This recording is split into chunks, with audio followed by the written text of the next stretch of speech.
Welcome to Profit Boss Radio. I'm your host, Hillary Hendershot, certified financial planner and owner of every money mistake you can imagine. I now run a successful financial planning and wealth coaching firm. I'm here to share with you what I learned turning failure into financial freedom. Profit Boss Radio is all about how women like us are authoring our own lives, rewriting the rule book of money, and running incredible businesses. If you like this show, hit subscribe, share it with a friend, and leave us that 5-star review. Are you ready, Profit Boss? Let's do this. Hey, it's Hillary Hendershot. Real quick before we get to the show, I want to share how you can get my comprehensive and virtual wealth coaching course for business owners. Since I started sharing how I multiplied my wealth from more than $500,000 in debt to accumulating over 8 figures in wealth through neuroplasticity, changing my brain about money, lots of you have been reaching out to find out how you can do that too. So this podcast is loaded with lots of great financial advice from both myself and my guests, but I'll confess, Profit Boss Radio isn't intended to be a comprehensive or done-for-you system. That's why I decided to create the Money Blueprint for business owners. If you want one-on-one access to me, plus all my strategies for learning to command and manifest money, plus your own personalized plan for your business and personal finances, conveniently packaged up into a 1-year transformational course, visit hillaryhendershot.com/MBP. The link's in the show notes for all the details. Profit Boss, if you've ever wanted to literally rewire your money mind, today's conversation is for you. Rewiring and engaging neuroplasticity, I think, is the absolute key to transforming your financial outcomes. And today's guest, Barbara Huson, agrees with me. She actually wrote an entire book on it. Barbara is someone I've considered a mentor the entire time I've been engaged in this process of learning how to mentor women to have a better relationship with money. Her goal and career is about the same thing. Barbara's background is in business. She was a journalist for years. She has a master's degree in counseling psychology. She's done extensive research and authored multiple books on the topic of women and money. Today, we're talking about her newest book, Rewire for Wealth, 3 steps every woman can take to program her brain for financial success. I hope you all go grab a copy of it, whether that's in paperback or Kindle form. You can learn more about Barbara and her work at barbara-huson.com. That's Barbara-Huson.com. Enjoy today's conversation with me and this incredible money mentor. Barbara, welcome to Profit Boss Radio. Well, thank you, Hillary. Thanks for having me. I should say welcome back. You were my guest on episode 24 of Profit Boss Radio when you published Sacred Success, A Course in Financial Miracles back in 2018. And here we are just 2 years later talking about your next book, Rewire for Wealth. You are prolific. I actually thought that Sacred Success was my last book. I was sure I had no more books in me. And it just shocked the hell out of me that there was another one in there. And you actually wrote about that in the book. And that's the first thing I thought when you published another book. I said, this woman has more to say on the topic of money than I can ever fathom. I'm envious, but I can't wait to hear what you have to say about it. Let's start at the beginning. Of course, folks who are interested in more about your origin story can certainly go back to episode 24 of this podcast. But I just want to contextualize the phrase wired for wealth for people. I mean, the title of your book is Rewire for Wealth. So if you can rewire, of course, you're already wired some way about wealth, right? And I've often told my story of financial turnaround on this show and how I came to realize it was fundamentally caused by how I got wired for money. I mean, I talk a lot about the power of language with your money, and literally how the world occurred for me was because of disempowered beliefs I adopted as a child. I got imprinted with the thought there's never enough money. And I spent my life until I was almost 30 years old proving that was true. So can you talk a little bit about how you got wired for money? I believe it was in a conversation with your mother. Oh, well, we're all wired. Yeah. We're all wired for something. And we know if our life is not turning out the way we want it, it's because our behavior is always controlled by our brain. And so if you want to change your behavior, you must change the wiring. And that means changing your mind, changing the thoughts. So that wasn't okay. The question was, how was I wired for wealth? So a really interesting exercise that your listeners can do right now is to go back and think about, see if you can remember your first, or what is your first memory of money, your very first memory of money. And if you could go back to when you were 3 or 4 or 5 years old, 6, 7, and remember what's your earliest memory of money, and then you freeze it. And in that event, in that situation, you made a decision about money that has been probably totally irrational, has nothing to do with truth, has been completely repressed, but is very much controlling you. Yes. And so in my case, then I'd love to hear about yours, but in my case, when I was probably 4 years old, my earliest memory of money is I was brushing my teeth. I was standing on a little step stool. I was brushing my teeth, and I just randomly turned to my mom and I asked her how much money she had. And my mother gave me, she didn't say a word, but she gave me this look. And the look she gave me is, do not talk about money. It is bad to talk about money. And that registered on my brain. I am sure that it just sent out all these electrical chemical impulses that kept digging those neural pathways and said, don't talk about money, don't talk about money, don't talk about money. Fast forward, I'm married to a man who's a compulsive gambler. I, who come from a rich family, had a really nice inheritance. I let him manage the money and he gambled away my inheritance. And I never told anybody. I never talked about it with my therapist, who I was seeing 3 times a week. Never talked about it with my parents. You just don't talk about money. And yeah, so that's how I was wired. Almost like being slapped. It's like a little slap in the face. Like, oh, now I'm going to shame you for bringing up the topic of money. And I think women, we do that to each other. Well, maybe not you and me, but I see women do it to each other often, right? Oh, we shouldn't talk about that. It's not feminine. Well, money has been a very verboten, forbidden topic for people in general and women in particular. Because many of us, not all, but many of us have been raised, don't worry your pretty little heads over it. I was raised very explicitly that it's a man's job to manage money. Yeah. So don't worry about it. Right.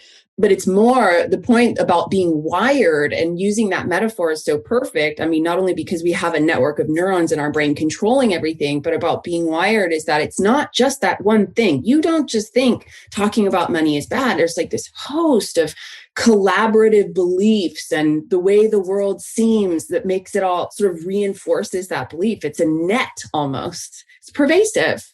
It's a net, but really it's a collection of beliefs. It really boils down. Yeah.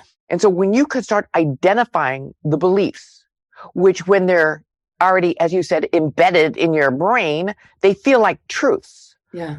They're just, as Henry Ford said, believe you can, believe you can't. Either way, you'll be right. So it's important to start being aware of those beliefs and to understand how to rewire them. Yes.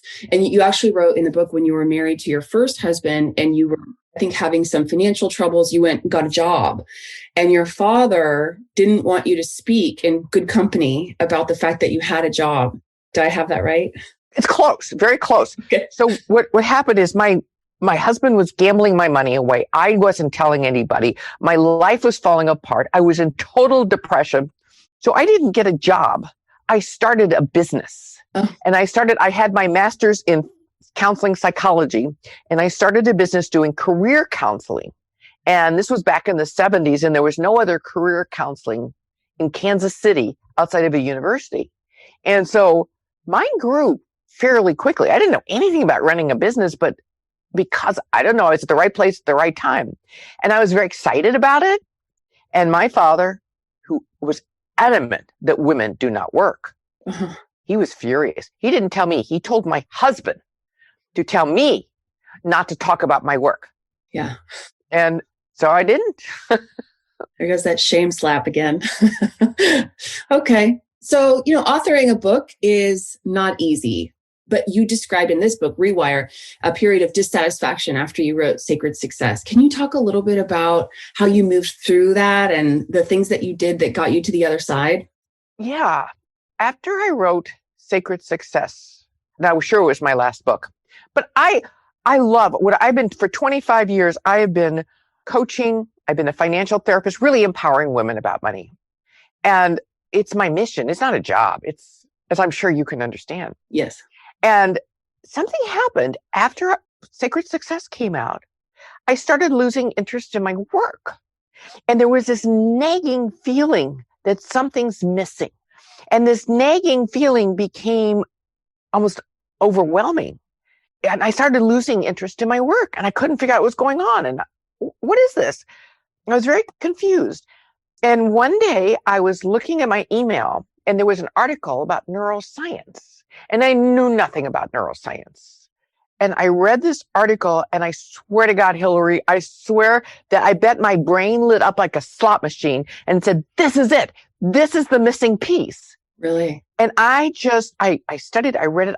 Something in me said, if you could add neuroscience to the work with personal finance, and you're already using psychology and spirituality, and if you could include the neuroscience, it could expedite the learning curve and really, really slash the resistance that women have.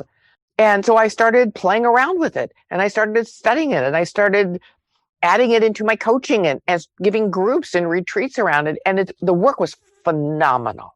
And so how long did it take you to become an expert on neuropsychology, neuroscience? Well, I don't know that I'm even an expert on it now, but I know enough of the principles to integrate what's important in rewiring our brain for wealth and well-being. Yeah. I mean, don't ask me to do neurosurgery. Don't ask me to tell you every part of the brain, but I know the parts that matter for this work. Well, it really gets into how, and you distinguish between the brain and the mind, but how the mind controls your brain, which controls everything, right? It's like the inner machine of the computer. I'm not coming up with the right words. You're right. It's like the brain is the hardware, but the mind is the software that programs it.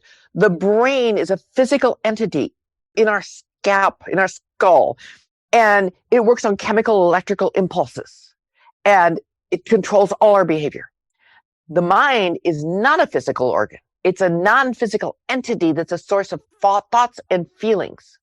And it is the thoughts and feelings that come from our mind that flow to our brain that causes that deepens the new neural pathways or starts building new ones while weakening the old.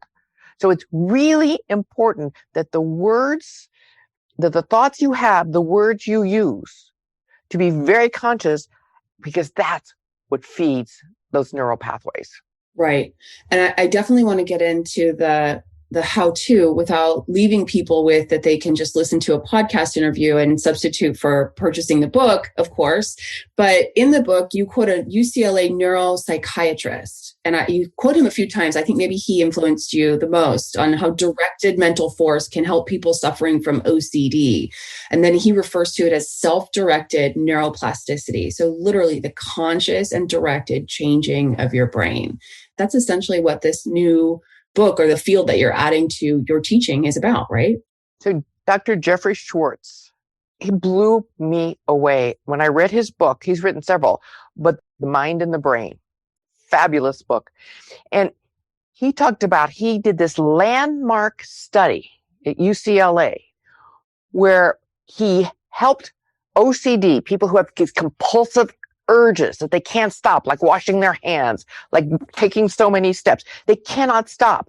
And without using any kind of medicine, any kind of antibiotics, any kind of medical approach, he taught them to rewire their brain. And if he could do OCD patients, I thought, what the heck? Certainly us with normal brains could certainly learn to rewire. Yes, and it's called self-directed neuroplasticity. And with the neuroplasticity, it simply means the ability of the brain to change itself. Yes. And I'm going to use self-directed neuroplasticity around me and eating pizza. So that's my new goal. It'll work. So one of the things I find, and I'm asserting that there are women listening to this interview who are in this situation. Let's just get kind of specific about a potential scenario. This, she's in her 40s. She didn't get a college degree. She has a couple kids, a mortgage to pay. She has a low-paying job. she feels stuck, like her obligations have her stuck. What would you say to that woman if she's just completely pessimistic about the possibilities for herself financially in the future? She feels like she's already made her bed. She needs to lie in it. Have you ever worked with a woman like this? Yes. I mean, that's pretty much what women who come to me feel. They may be college graduates, they may be in high paying jobs, but they feel stuck. Yeah. People don't come to me unless they feel stuck. Right. And whenever you feel stuck, there is always an internal conflict. Part of you wants to move ahead, part of you doesn't. Part of you thinks you can, part of you doesn't. So what we want to do is get beneath, kind of look under the hood, look at what is the part that says I can't. I don't have a college education. Life's a struggle. There's never enough. There's all these bits and pieces of lies we've learned. What we've turned to truth. These messages we've gotten. And so it's important to find what are the messages, what are the thoughts, what are the beliefs that are keeping you stuck. Yeah. And then you work on reframing them. And those messages usually come from your family of origin, but they also come from the kids at school, from your teachers, from the church, from the culture in general. Yeah, to me, sometimes it seems like a lack of self-confidence, or there's a term you use in the book, self-efficacy, which is the belief that you can do anything you set your mind to. That's my rewording of it. But that's a lack of self-confidence has this negative, vicious cycle with money and women often, that they just sort of keep each other intact. Well, they found that 95% of the women in a recent survey by Fidelity said they really want to learn about money. They really do. But they don't have the confidence. Yeah. And it's that confidence we want to work on. Right. And the reason they don't have the confidence, I believe, is because their beliefs have held them back. And confidence comes from a memory of success. Confidence comes from doing what you're scared to do. Yes. So helping women take the risks, little steps by little steps, is how you build the confidence, and helping them rewire the brain to see themselves differently and take those little steps is how you build up confidence. Yeah, I was never really particularly motivated by fake it until you make it. You know that phrase? Yeah. I think men say that. I could never make that work for myself. All right, so let's talk about what exactly is rewiring. How do we engage self-directed neuroplasticity? So I boiled it down to 3 steps. It took me years to figure out these 3 really simple steps that are incredibly challenging because the brain does not want to change. Right. And every time we go to change the brain, remember our brain works on electrical chemical impulses. And every time we have a thought, the thought goes to our brain and it releases these chemicals. And so what happens is our body literally gets addicted to these chemicals, like the cortisol or whatever those chemicals are. And so every time we go to change, not only is that neural pathway pulling us with the force of gravity, but we're also going through this detox, and our body feels very uncomfortable. We want we want our fix with those old chemicals. Yeah. And every time we get tired and stressed, we just go back to the path of least resistance. So it takes a tremendous amount of vigilance in the beginning. So the 3 steps, I'll tell you what they are, then I'll define them, and then we can use an example if you want. That would be great. So the 3 steps are recognize, reframe, and respond differently. Recognize. You must notice the negative thought. Whenever a negative thought comes in your mind, or you're trying to do something like the woman the 40-year-old in your example, when she wanted to move forward, but she'd have these hopeless thoughts. So you start noticing the thoughts, but you notice them in a special way. You recognize them with curiosity, not with criticism, not with judgment. You go, oh, isn't that interesting? I'm having a thought about being stuck. I'm having a thought about there's never enough. I'm having a thought about I have to eat pizza. Isn't that interesting? And then from this place of isn't it interesting, you separate yourself from that thought. Not I have to eat pizza or I have to buy those Prada shoes, but I am having a thought about. The thought is not true. It's just something that's been programmed in you. So Isn't that interesting? I am having a thought about. That separates you from your thought. It gives you from distance so that you can go to the next step, which is reframe. And reframe simply means finding another way to see the situation. Finding, how can I see this differently? Finding a different thought and replacing it. I'll give you an example. I'll give you an example right away. I love examples. Okay, good. So this just came to me. So about a couple months ago, my team came up with this project for me. And they were all excited for it. And I was excited. It sounded great. But I had never done anything like this project before. And I couldn't wrap my head around it. So they told me what I needed to do. And I couldn't get myself to do it. And I noticed the thought in my head is, I don't have what it takes to do this. I don't know how to do it. I just don't have what it takes. And I called them up to say, no, I'm not doing it. I called one of my team members and I hung up the phone and I said, no, I'm going to rewire this. Wow. No, I didn't hang up on her. I hung up before she answered. No, I hung up before she answered. I said, I'm going to rewire this. What the hell? And so I noticed I'm having a thought that I don't have what it takes. I don't have what it takes. Isn't that interesting?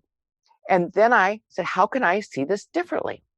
And I tried it. Sometimes it takes a little bit of time. I thought, well, maybe I can tell myself I have what it takes. It's hard to reverse it 180 degrees. No. You don't reverse it 180 degrees. Yeah. You just start using different words. In other words, instead of saying to myself, I don't have what it takes, I decided I can handle this. I can handle this. And every time I started to do something on the project, my brain would say, you don't have what it takes. And I would say, I can handle this. And so I did what I didn't want to do is I started writing out the project and I started planning it and nothing in me wanted to do it. Nothing. And I made myself respond differently. Normally I would just say, screw it. No, I made myself. And after a few days, I noticed it was getting easier. And I just kept saying, I can handle this. I can handle this. Did I believe it? No, but you don't have to believe it. You just have to repeat it enough times that it starts getting wired in your brain, and I don't have what it takes starts weakening. And actually the project turned out fabulous. I had a great time and it didn't take that much time to rewire. Is that right? And you could handle it. No, it's true. Yeah. I can handle it. Oh, so that's my new thing. Anything. I can handle this. I can handle that. And when you say it enough, you start believing it. Hillary here with a quick timeout to tell you how we can work together to improve and even make your financial life 100% organized and hassle-free. As a listener, you probably know my story. I made every money mistake in the book until I finally figured out the power of learning how to change my brain, including my beliefs about money. This allowed me to multiply my wealth to over 8 figures. And since then, I've created a done-for-you comprehensive course to teach other business owners exactly how I did it. I've also been a wealth and financial advisor to women and couples for more than 20 years now. If you think we may be a great fit to work together, go to hillaryhendershot.com and just start a conversation. We provide fee-only fiduciary advice to our clients, which means our clients never, ever pay commissions, and we do only what's in your best interest, just like it's supposed to be for all financial advisors. If you want to see how my team and I measure up as financial advisors, check out our Yelp reviews at hillaryhendershot.com/Yelp. All right, let's get back to the show. So you often refer in the book to A Course in Miracles. So can you talk a little bit about that and its impact on your teaching? So the Course in Miracles is a spiritual text that, do you want me to give you a little backstory to it? I would love story. Oh, okay. So the Course in Miracles, I found the Course in Miracles when I was in the thick of my life falling apart. When my husband was gambling away my money, I felt helpless to do anything about it. We had just moved to a Tiburon in California. I had no family around. My life was falling apart. And I heard about A Course in Miracles. And the Course in Miracles, it was written in 1960 something. There were 2 professors at a very prestigious East Coast medical university, in the medical department in university. And there was all this infighting and tension in their department. And one day, Bill Thetford turned to Helen, his colleague, and said, there must be another way. And Helen said, I'm going to help you find it. Now, they were very atheist, very strict accommodations. They never expected what would happen next. I don't know how much later, Helen was at home, and all of a sudden she heard a voice in her head and said, this is A Course in Miracles. Please take notes. And she started taking notes. And she called the voice. This went on for 7 years. She just would take notes, and Bill would type it up the next day. And 7 years later, it became the Course in Miracles. And the Course in Miracles calls itself a course in mind training. Okay. And it said everything is a result of your thoughts. It talks about the law of cause and effect, which it says is the most important law in the universe. And the law of cause and effect, according to the Course and quantum physics and neuroscience and many spiritual practices like Buddhism, says that the Newtonian approach says something out there, the cause, makes you feel something in here. The Course says, no, nothing out there affects you. It's all in your thoughts. Your mind, the thoughts you have are the cause of your experience. You want to change your experience, you change your thoughts.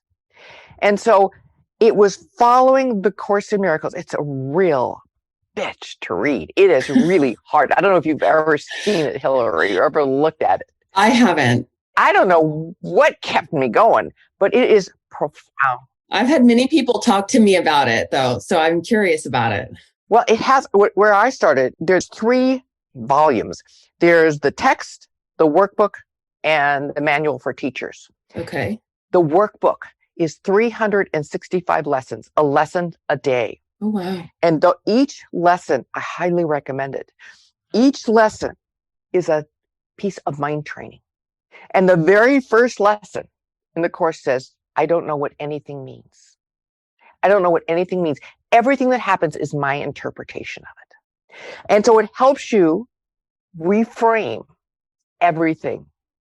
And when you reframe, when you see things differently, your world changes. You shift. The Course says a miracle is simply shifting your perception. Instead of seeing through the eyes of fear, you look through the eyes of love. And when you can do that, you create miracles. I'm seeing harmonies between this and the neuroscience. The impacting your thoughts impacts everything. And I also see similarities between the way you're saying the Course in Miracles was delivered by divine download to the authors. The Conversations with God books are the same way. He says he heard a voice in his head and just wrote it all down. Exactly. I mean, much of the wisdom that's imparted today has been from channeled work. Yeah. And what I find very interesting about this is the people who channeled, the woman who channeled it and the one who helped her write it, they were both atheists. Yeah. They were both academics. This Right. is not like they woke up thinking, these were not woo-woo people. So when I could tie the Course in Miracles in with neuroscience and psychology, that's why it's a game changer. Yeah. Speaking of woo, I was talking with Amanda Steinberg about you, the founder of dailyworth.com. And I said something and she said, okay, if you're going to call Barbara, she said, where are you on the woo scale? I said, I'm like a 6. And she said, Barbara's like a 22. That what she said? And I'm 100 on the woo scale, but I'm also 100 on the practical scale. Well, I was doing out of 10, but okay. That's funny. I don't want to be 6 out of 100. Yeah. There's a great quote in the book from Janine Roth. It says, the only people who don't have insane relationships with money are those who are willing to examine their insane relationships with money. It really is like that, isn't it? Isn't that a great quote? That's what makes me crazy about traditional financial education, because all they focus on is the practical, is the behavioral. Yes. And that's why I believe that so many women have so much difficulty with money, because we don't look under the hood and see what's keeping us from moving ahead faster. Right. Well, if you should do X, Y, and Z messaging doesn't connect or make a difference, then all the people for whom it doesn't work are lost. It's like, exactly. There's no access.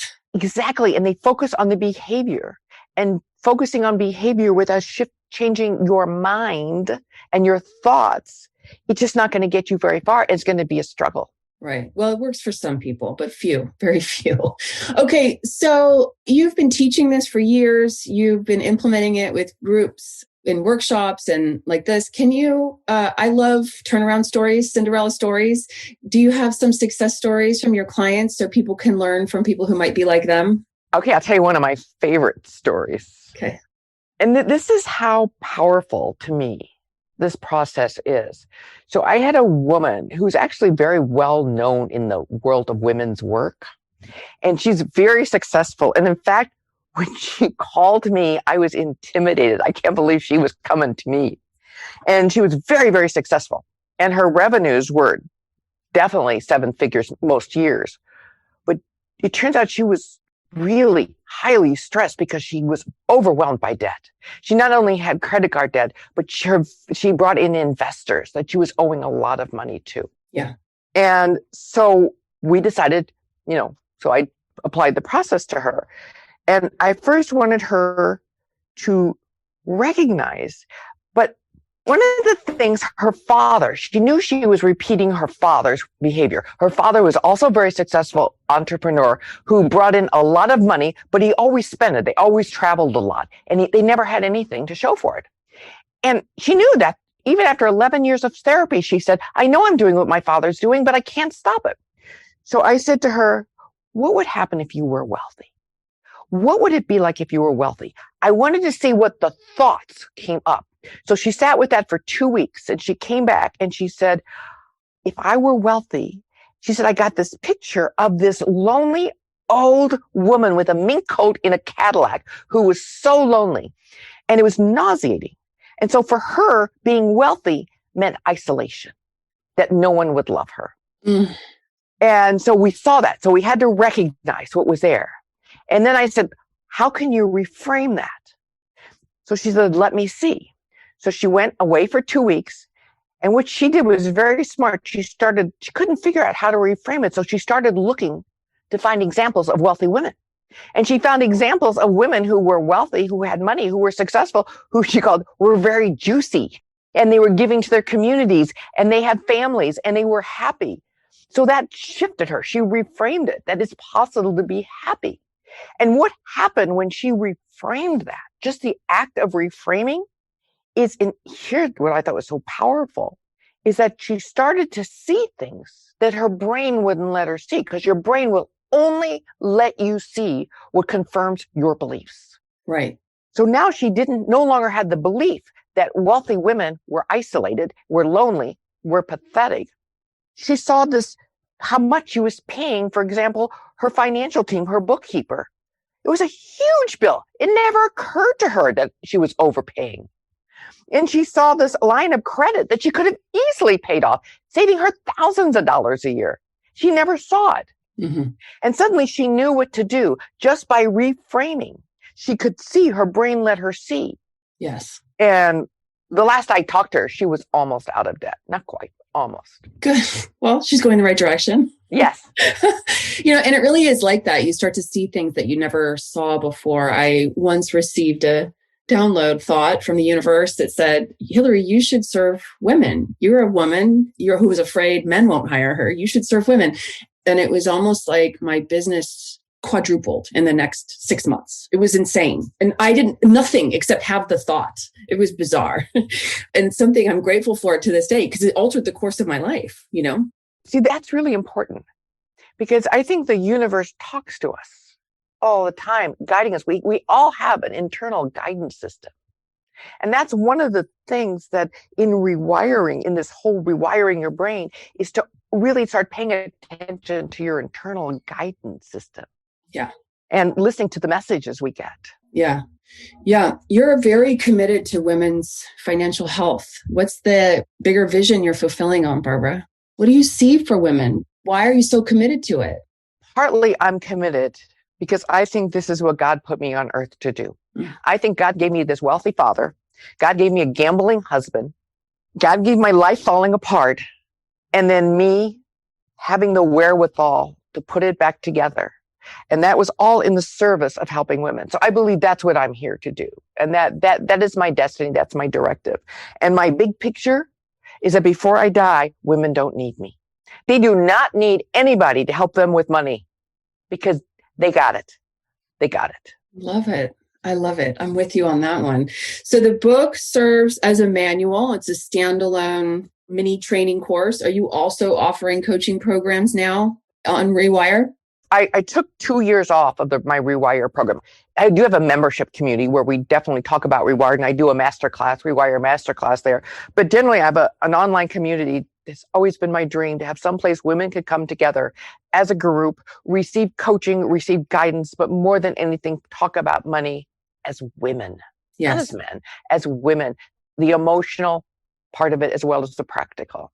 Great. And then I will, in the spring, start with my Rewire mentorship programs again. You will. Okay. All right. But for now, it's book tour, book tour, book tour. But it's so nice. I mean, I'm so sorry for COVID. I'm so sorry. It's horrible. But it's nice not having to get on a plane. Isn't when you it? have a book, when you have a book come out, it's constant travel. I don't want to travel.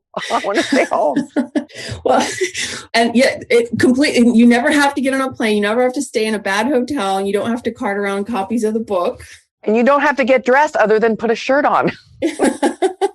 And you have, the quotes in this book are amazing. I love the quotes. And it feels like it's the culmination of the work that you have been put on this earth to do. It's like, it feels like it.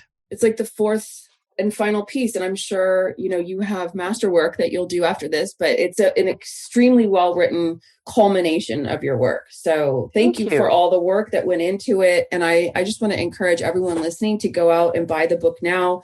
It's Rewire for Wealth, and you can get it in, I believe, Kindle and paperback form. Is that right? And hardcover. No paperback yet. No paperback. Hardcover and Kindle. Okay, perfect. Great. And that's on Amazon and anywhere you buy your books. Right. It'd be a pre-order now. All right, great. So it's Rewire for Wealth, 3 steps any woman can take to program her brain for financial success, by Barbara Huson, formerly Barbara Stanny. All right, perfect. Thanks for joining us today, Barbara. Thank you for having me. I always love talking to you, Hillary. Thank you. As we wrap things up here for today, I need to review with you the things I have to disclose as a fiduciary financial advisor offering wealth management services through my firm, Hendershot Wealth Management, LLC.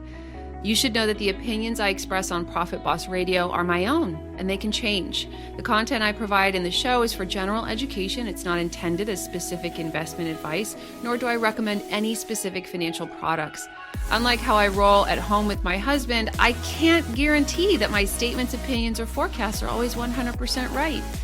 Of course, I wish I could peek into that proverbial crystal ball, but so far, I haven't found it. Past performance is not indicative of future results. I talk a lot about indexes, and I want you to know you can't actually buy an index because, of course, when you take a list of companies and create a product that allows people to invest in those companies, there are fees and expenses involved that reduce returns. Remember, all investing involves risk, which, as you know, means you could lose your money. And I have to tell you that there is no guarantee that any investment plan or strategy will be successful. And that should keep my lawyers happy. Have a great day.